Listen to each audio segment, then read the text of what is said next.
Ooh, girl, I have a word for you today. So, ooh, I just saw an online group thing for singles, right?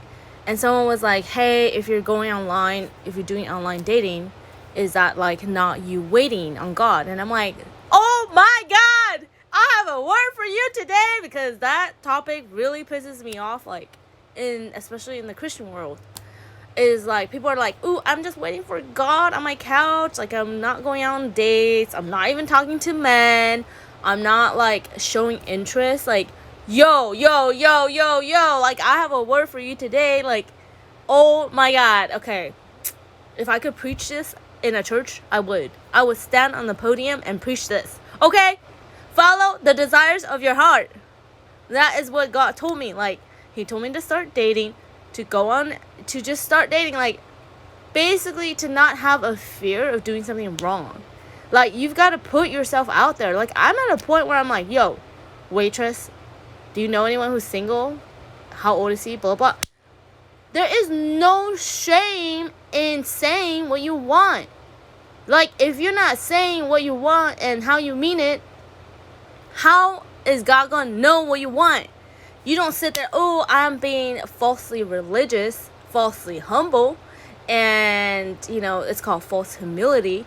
I'm sitting here reading the Bible and praying on my knees, "God, send me my husband," and you're literally right there, like in the house. Who's gonna find you, my friend? Like, why? The position of your heart has to be open enough, really, like even to your husband, to say that, "Hey, I'm ready for love. I'm ready to communicate. I'm willing to forgive. I'm willing to go through conflict with you." But if the position of your heart is not even there, usually your lifestyle really shows that. For example, okay, say like you're at a movie theater or you're out shopping, right? And you see a guy and you're like, "Ooh, he's cute." Well, in the past, I would have been like, "You know what? Whatever." But now I'm like, "Hey, I think you're cute. Are you single? Are you straight? Like, do you have Instagram?" Like, I just put myself out there. It doesn't mean that you're being like thirsty or hungry or whatever the term is. It's like your heart is open. Like, "Hey, I'm open. Like, I'm looking for love. Like, I'm available." And the thing is, like, I remember when I broke up with my ex like 6 years ago, for like 2-3 years, I really didn't date. And I said, "God, I'm going to commit to you." And it's why? Because I didn't want to.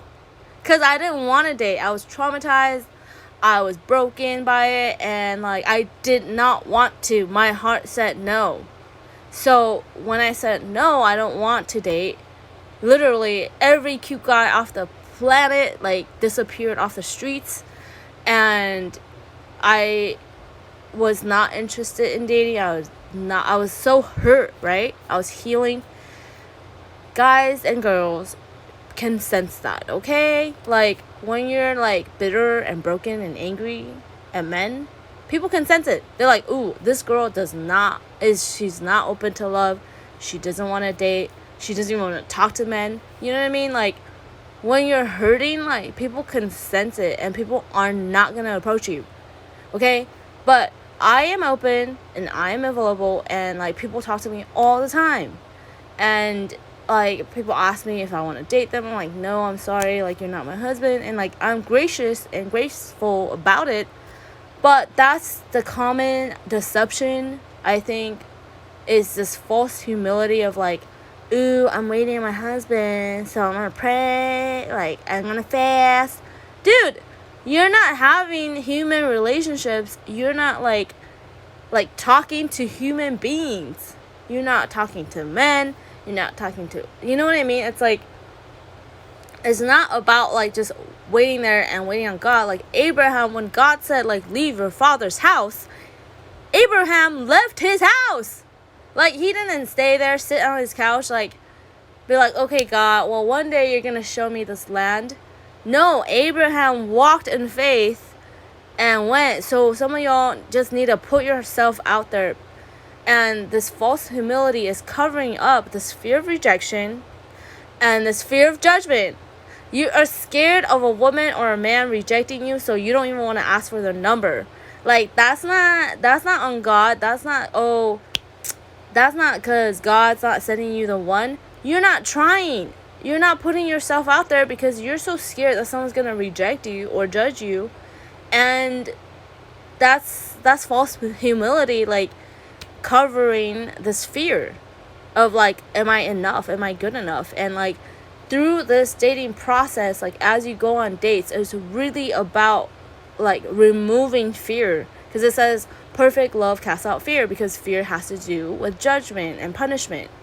So you get to a point where you're so perfect in love, God has perfected you in that love, that you're like, I know who I am. If this isn't the person for me, he's not the person for me, and I can move on.